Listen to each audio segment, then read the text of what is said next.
সালামু আলাইকুম। আমাদের সাথে এই মুহূর্তে যুক্ত আছে আমাদের 17তম হওয়া শিক্ষার্থী, আমাদের সৃষ্টি। এবং সৃষ্টিকে আমরা মাঝে মাঝে আমাদের বিভিন্ন ক্লাস কিংবা আমাদের এক্সামে দেখতাম। সো সৃষ্টিকে আজকে আমি প্রথমেই স্বাগতম জানাচ্ছি আমাদের পডকাস্টে। সো সৃষ্টি, যদি তোমার প্রথমে পরিচয়টা দিয়ে দিতেই। আসসালামু আলাইকুম। আমি জাহান সৃষ্টি। নার্সিং ভর্তি পরীক্ষা 2025-26 সেশনে নার্সিং কলেজ মিরপুরে চান্স পেয়েছি। আমার মেরিট পজিশন 17। এই পজিশন 17, বাহ, ভেরি গুড। তার মানে ডিপ্লোমাদের মধ্যে আমাদের টপ কিছু রেজাল্টের মধ্যে তুমি একজন। এবং আমরা যদি তোমাকে প্রথমেই অভিনন্দন জানাই যে 17তম হওয়া আসলে বেশ কঠিন এবং কষ্টসাধ্য একটা বিষয়। এবং সেই যে জায়গাটা তুমি কিন্তু ইতিমধ্যে নিয়ে নিয়েছো। তো তুমি কি ফার্স্ট টাইমার ছিলে নাকি সেকেন্ড টাইমার? ফার্স্ট টাইমার ছিলাম। বুঝতে পারিনি, আবার একটু বলবে। First timer? জি জি ভাইয়া, ফার্স্ট টাইমার ছিলাম। আচ্ছা, ঠিক আছে। সো আমি যদি তোমাকে একটু প্রথমে জিজ্ঞেস করি যে ইন টোটাল তোমার আসলে নার্সিং অ্যাডমিশন জার্নিটা কেমন ছিল, তুমি নার্সিং এর জন্য প্রস্তুতি নেওয়ার সিদ্ধান্ত কিভাবে নিয়েছো, এবং সব মিলিয়ে তোমার আর কি নার্সিং অ্যাডমিশন জার্নিটা কেমন ছিল সেটা একটু আমাদের সাথে শেয়ার করো। ভাইয়া, আমার মেইনলি ইচ্ছা ছিল হচ্ছে মেডিকেল। তো আমি কোনো একটা কারণে হচ্ছে এইচপিসিতে আমি সায়েন্সটা পড়তে পারিনি। তো তারপরে আহ মানে এই মেডিকেল সেক্টরটাতে ইচ্ছা ছিল আর কি শুরু থেকে, এই জন্য পরে চিন্তা ভাবনা করলাম। ফ্যামিলি বুঝাইলো যে তুমি নার্সিং এ পড়ো।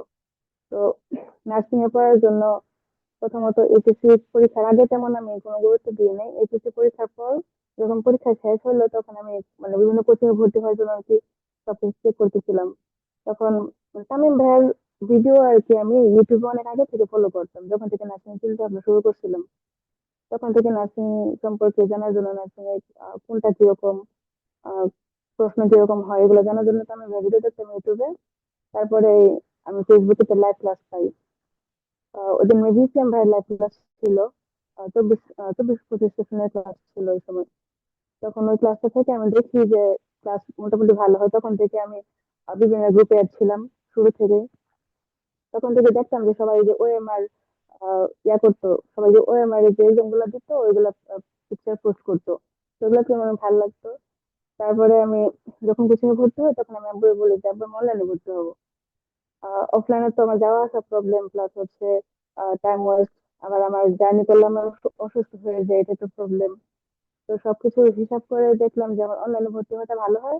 এই কারণে অনলাইনে সবকিছু বিচার করে এই যে ভর্তি হওয়া বিজ্ঞানের।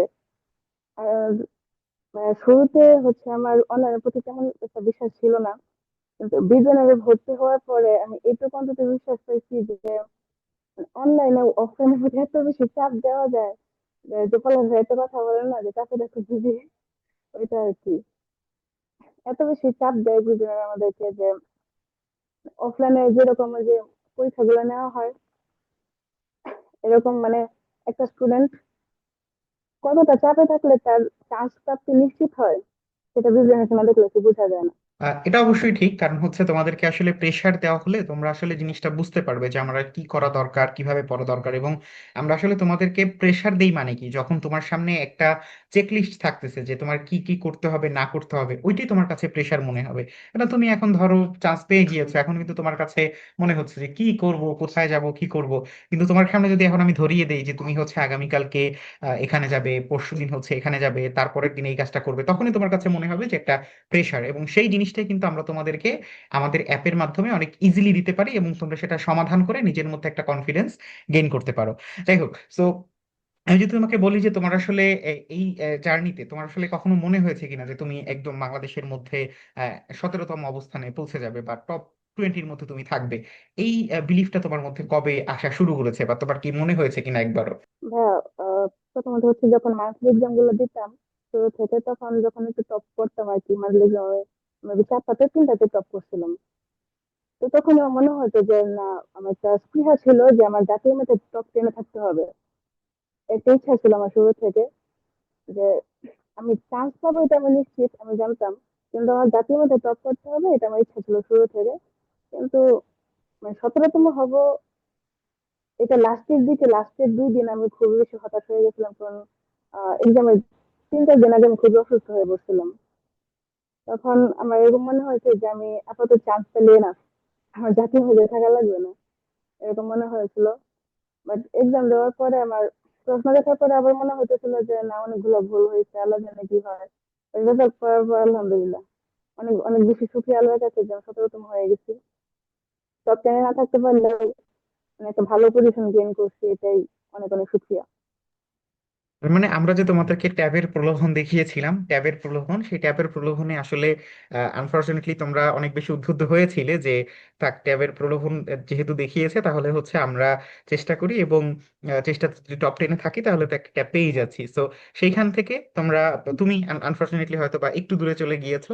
সো আমার কি মনে হয়, তোমার কি মনে হয় যে এই যে ট্যাবের প্রলোভন, যেটা তোমাদেরকে আমরা একটা বড় প্রলোভন দেখিয়েছি, এটা তোমাকে কতটা হেল্প করেছিল নিজেকে ওই জায়গায় নিয়ে নেওয়ার জন্য, যে না আমাকে টপ 10-এ থাকতে হবে? এটা বলতে গেলে হচ্ছে যে ট্যাব পাওয়াটা বড় বিষয় না, বড় বিষয় হচ্ছে যে আমি এটা পাবো, আমি এটা পাওয়ার পরে সবাই আমাকে কংগ্রেচুলেট করবে, প্লাস হচ্ছে সবাই একটা শুভেচ্ছা জানাচ্ছে, সবাই জানবে যে আমি চান্স পাইছি, আমি বিজয় থেকে ট্যাব পাইছি, এটা মানে অনেক বড় একটা পাওয়ার মতো আর কি। এটাই হচ্ছে বড় বিষয় আর কি। এভাবেই অনেক বেশি ইন্সপায়ার হয়েছি, প্লাস ওই পর্যন্ত নিজেকে আগায় নেওয়ার সাহসটা পাইছি আর কি। যাক, অবশেষে আমাদের ট্যাবের প্রলোভন দেখিয়ে শিক্ষার্থীদেরকে টপ টপে নিয়ে আসার যেই আমরা ইচ্ছা প্রকাশ করেছিলাম, সেই ইচ্ছা আমাদের পূরণ হয়েছে। এবং তোমার কাছে কি মনে হয় যে এই যে আমরা তোমাদের যারা টপ 10-এ আছে তাদেরকে যে ট্যাবটা দেয়া হবে, এই ট্যাবটা আসলে তোমার কাছে কতটা মনে হয় যে এটা নার্সিং ভর্তি পরীক্ষায় চান্স পাওয়ার সাপেক্ষে এটা আসলে ঠিক কতটুকু জায়গা নেয়? 1%, 10%, 100%? মানে একজন শিক্ষার্থী কোনো একটা পরীক্ষায় ভালো করেছে, সেখানে সেটা তাকে একটা আমরা ধরো একটা চেক মার্ক বা হচ্ছে একটা চেক পয়েন্ট দিয়েছি যে তুমি যদি টপ 10-এ থাকতে পারো তোমার জন্য আমরা একটা ট্যাব উপহার হিসেবে রেখেছি। সো এইটা তার কাছে আসলে কতটা গুরুত্বপূর্ণ তার নার্সিং এ চান্স পাওয়ার থেকে? কোনটা বেশি গুরুত্বপূর্ণ, সহজ কথায়? হ্যাঁ, আমার কাছে এটা আমার কাছে 0.01% গুরুত্বপূর্ণ মনে হয় না। কারণ আমার কাছে হচ্ছে সর্বপ্রথম চান্স পাওয়াটা ইম্পর্টেন্ট, যে আমি যদি চান্স পাইতে পারি এটা হাতে পেতে আমি কিনতে পারবো, এই একটা জিনিস আর কি। তো মেইনলি হচ্ছে ফোকাসটা চান্স পাওয়ার দিকে রাখা উচিত। ট্যাবের ইচ্ছা যদি আমরা পড়াশোনা না রেখা, মানে পড়াশোনা না করে যদি আমরা ট্যাবের পিছনে ধরে, তাহলে তো আর হইতেছে না, চান্সটা মিস হয়ে যাবে। এই জন্য সর্বপ্রথম চান্স প্রাপ্তিটা হচ্ছে ফোকাসে রেখে তারপর পড়াশোনা করা উচিত। রাইট, একদম। এবং এই বিষয়টাই আমরা আসলে তোমাদের থেকে নিতে চাচ্ছিলাম, কারণ এই জিনিসটা কিন্তু একদম খুবই সিম্পল একটা বিষয় যে তুমি জাস্ট হচ্ছে ইন টোটাল কয় টাকাই বা হবে একটা ট্যাব, 10,000 টাকা, 5,000 টাকা। সো সেই জায়গা থেকে এটা হচ্ছে জাস্ট একটা চেক মার্ক যে হ্যাঁ তুমি যদি হচ্ছে এটা করো তাহলে তুমি এরকম একটা প্রেসিয়াস বা হচ্ছে প্রেস্টিজিয়াস, তুমি হচ্ছে একটা উপহার পাচ্ছ। এটার সাথে কিন্তু নার্সিং এ চান্স পাওয়ার আর কি আহ, অনেক দূরত্ব, রাইট? কিন্তু এটা জাস্ট হচ্ছে তোমার জন্য একটা ইন্সপিরেশন হিসেবে থাকলো। এবং অনেক সময় হয়ে থাকে যে এই যে তুমি 17তম হয়েছো, তোমার কাছে মনে হচ্ছে যে আমার কাছে ট্যাবটা হাতছাড়া হয়ে গেল, ঠিক আছে, এটা মানব ই, বাট ইন্ডিয়া মানে সেম টাইমে তোমার কাছে মনে হচ্ছে যে না আলহামদুলিল্লাহ আমি 17তম হয়েছি। সো ওই যে যে যে সময় তুমি চিন্তা করতেছো যে ইস হাতছাড়া হয়ে গেল, ওইটার সময়টুকু হচ্ছে ধরো 5 সেকেন্ড। আর তুমি সারা দিন 24 ঘন্টার মধ্যে বাকি 23 ঘন্টা 55 মিনিট 59 মিনিট 55 সেকেন্ডই চিন্তা করতেছো যে আলহামদুলিল্লাহ আমি একটা চান্স পেয়েছি এবং এটা আমার জন্য বড় একটা প্রাপ্তি। সো তোমার কাছে কি মনে হয় যে এই যে আমরা তোমাদের জন্য বিভিন্ন ধরনের ক্যাম্পেইন করেছি সমগ্র কোর্স জুড়ে, তোমাদের জন্য আমরা বিভিন্ন ধরনের এক্সাম, বিভিন্ন ধরনের বলা যেতে পারে পুরস্কারের ব্যবস্থা, সবকিছু মিলিয়ে তোমার কাছে আসলে বি ব্রেইনারকে কেমন লেগেছে? যে শুধু পড়াশোনা করে তুমি পড়াশোনা করতেছো করতেছো করতেছো, কিন্তু এই জায়গা থেকে আমরা একটু পরিবর্তন এনে পড়াশোনার সাথে সাথে তোমাদেরকে বিভিন্ন জিনিস দিয়েছি যাতে তোমরা জিনিসটাকে আরো বেশি মজার সাথে পড়াশোনা করতে পারো বা জিনিসটাকে নিতে পারো। তো এই বিষয়টা তোমার কাছে কেমন লেগেছে যদি একটু বলতা। প্রথমত হচ্ছে যে অন্যান্য কোচিং গুলা প্লাস অন্যান্য প্ল্যাটফর্ম গুলো সবই দেখছি, চোখে সবকিছু পড়ছে, শুধুমাত্র পড়াশোনার দিকে থাকলে একটা একঘেয়েমি সৃষ্টি হয়ে যায়। তো ওইখানে মানে পড়াশোনা এরকম মজা লাগে না। সত্যি বলতে গেলে আমাদেরকে এন্টারটেনমেন্ট দেয় প্রতিনিয়ত, প্লাস হচ্ছে বিভিন্ন ক্যাম্পেইন অংশগ্রহণ করেছি অবশ্যই, তবে ব্যক্তিগতবশত কোনোটা এরকম পাওয়া হয় না আর কি। তবে একটা আনন্দের সহিত একটা অংশগ্রহণ, তারপরে এক্সাম গুলা দেওয়া, স্পেশালি হচ্ছে এক্সাম গুলা দেওয়া, ফ্রি এক্সাম গুলাতে আমরা ফ্রি এক্সাম গুলা যেভাবে দিছি, মানে পেড ব্যাচের বাহিরেও বাহির থেকে যে স্টুডেন্ট গুলো আছে ওদের সাথে যে কম্পিটিশনটা, এটা অনেক বেশি একটা ইয়ে ছিল যে নার্সিং ভর্তি পরীক্ষা যেহেতু আমি এক্সাইটমেন্ট দিয়ে দিচ্ছি, তার থেকে বেশি এক্সাইটমেন্ট ছিল এই এক্সাম গুলো। আর তারপরে আরেকটা বিষয় আমি হাইলাইট করি, যে যে আপনি যে বললেন ট্যাবের বিষয়টা, এটা বলবো না যে আমার মন খারাপ হয় নাই, মন খারাপ হয়েছিল অবশ্যই। একটা একটা টাইম মানে যখন রেজাল্টটা পাই, তারপরে একটু মন খারাপ হয়েছিল যে আমি যদি আরবার টেন্সে তো রাইড করতে পারতাম, তাহলে হয়তো টপ টেনে থাকতে পারতাম।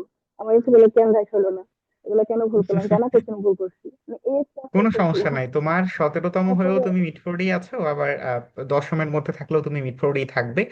এটা কোনো সমস্যা না, এটা নিয়ে তুমি হচ্ছে, এটা জাস্ট হচ্ছে এই আগামী 2-1 মাস তোমাকে হচ্ছে তোমার বান্ধবীরা জিজ্ঞেস করবে কততম হয়েছো, তুমি কততম হয়েছো, এতটুকুর পরেই তোমার এটা একদম চিরকালের জন্য ভ্যানিশ। সো তুমি যদি হচ্ছে তোমার জায়গায়, যেহেতু তুমি অনেক বেশি ডিটারমাইন্ডেড ছিলে, এই কারণেই কিন্তু তোমার টার্গেট রেখেছো টপ 10, তুমি হয়ে গিয়েছো টপ 17, রাইট? সো এই বিষয়টা কিন্তু তোমার জন্য অনেক গুরুত্বপূর্ণ, যে তুমি আসলে কতটা মানে টার্গেট রেখেছো এবং সেখান থেকে তুমি কতটা অ্যাচিভ করেছো, এটা তোমাকে অনেক হেল্প করেছে। আচ্ছা, সো আমি তোমাকে এখন আরেকটা প্রশ্ন করতে চাচ্ছি, যে ইন টোটাল তোমার আসলে প্রস্তুতিটা কেমন ছিল? তুমি বলছিলে যে তুমি হচ্ছে আমাদের বিভিন্ন মান্থলি এক্সামে মানে টপ 5-এর মধ্যে বা টপ 1-এর মধ্যে থাকতে।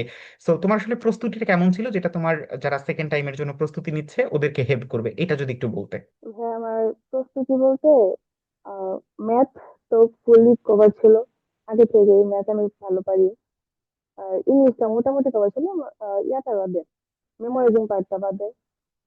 আর জিকে মোটামুটি পারতাম, জিকে যেহেতু বেসিক থেকে আসে, বাংলাদেশের যে ইয়াগুলো আছে, বাংলাদেশের যে বিষয়াবলী আছে এগুলা থেকে বেশি করে, এগুলো মোটামুটি কভার। আমার মেইনলি প্রবলেম ছিল জিএস এর মধ্যে।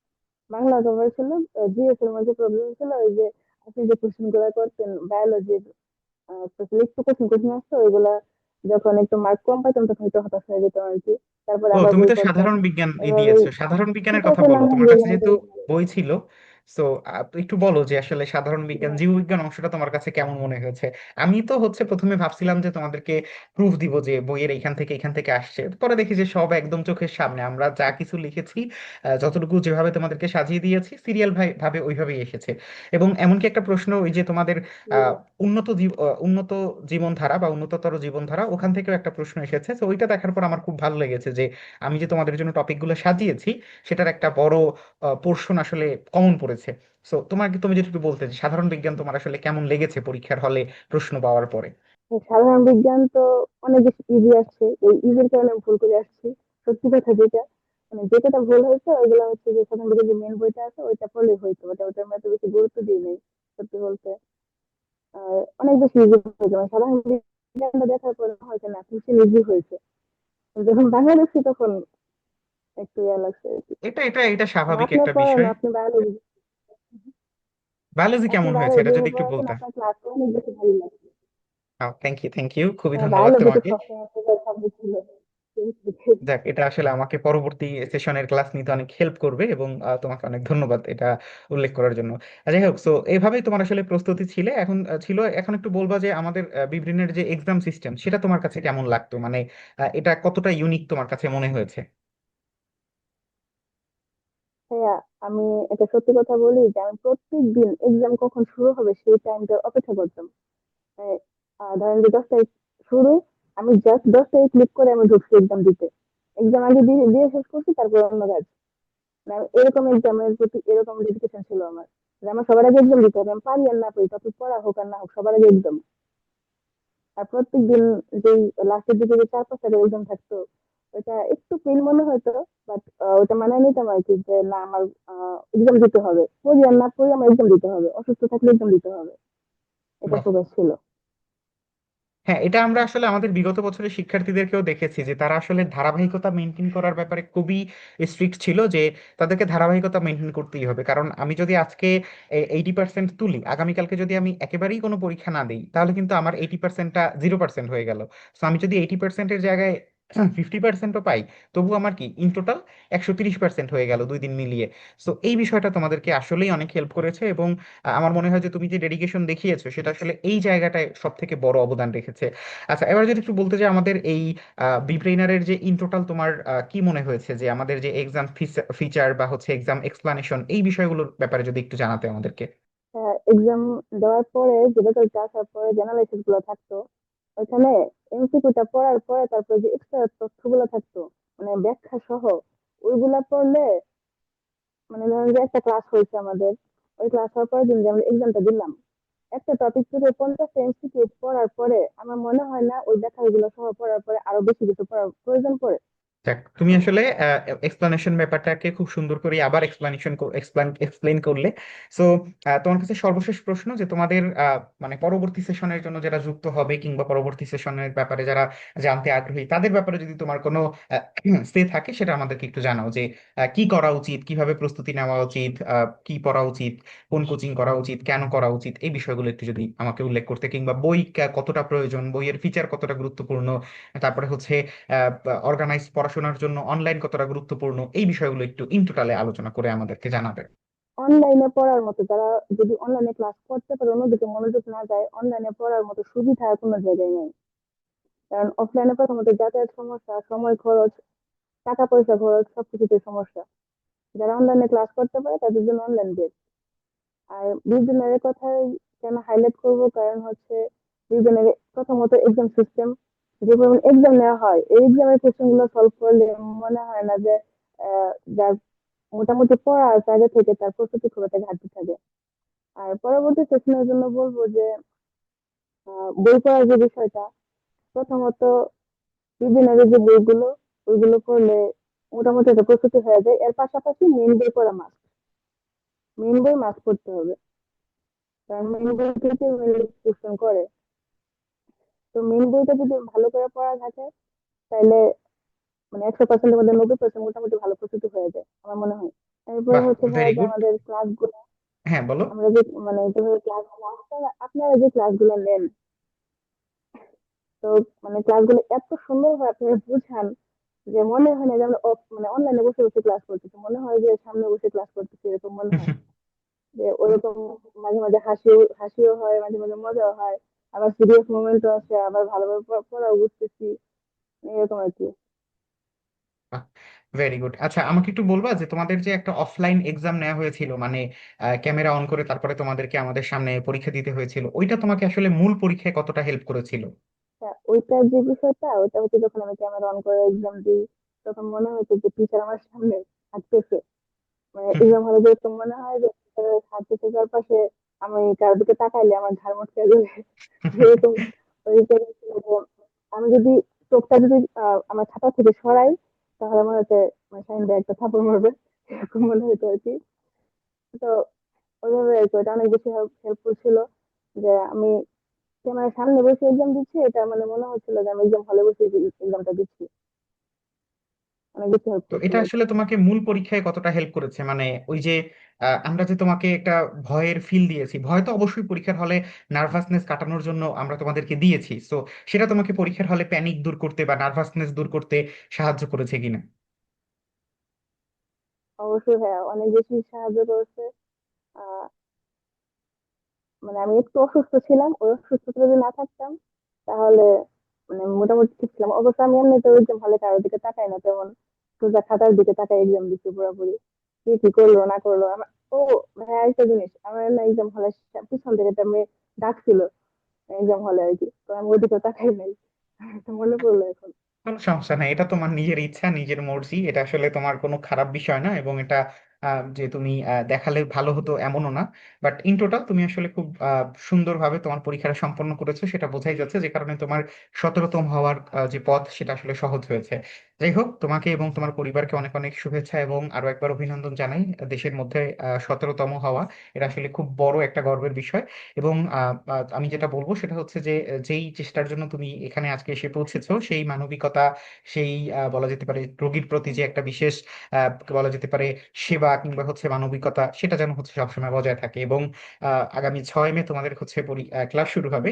এর আগ পর্যন্ত যতটা সম্ভব বিভিন্ন ধরনের স্কিল, যেমন ইংরেজি, স্পোকেন ইংলিশ, তারপরে হচ্ছে আমাদের আইসিটি নির্ভর যে স্কিলগুলো আছে, সেগুলো একটু করার চেষ্টা করো। এটা তোমাকে ভবিষ্যতে একজন দক্ষ নার্স হিসেবে তৈরি করতে অনেক সাহায্য করবে ইনশাল্লাহ। এবং তোমার সাথে কথা বলেই মনে হচ্ছে তুমি যথেষ্ট স্মার্ট এবং তোমার ভবিষ্যৎ নিয়ে যথেষ্ট কনসার্ন। এই জায়গাটা যেন হচ্ছে সবসময় বজায় থাকে। এবং আমরা তো তোমার সাথে সবসময় থাকছি, ফাউন্ডেশন কোর্সে বলো কিংবা লাইসেন্সিং কোর্স তোমাদের জন্য থাকছি। সো তোমাদের সাথে দেখা হবে ফাউন্ডেশন কোর্সে কিংবা লাইসেন্সিং কোর্সে। ততক্ষণ পর্যন্ত ভালো থাকো এবং সুস্থ থাকো। ঠিক আছে? আসসালামু আলাইকুম।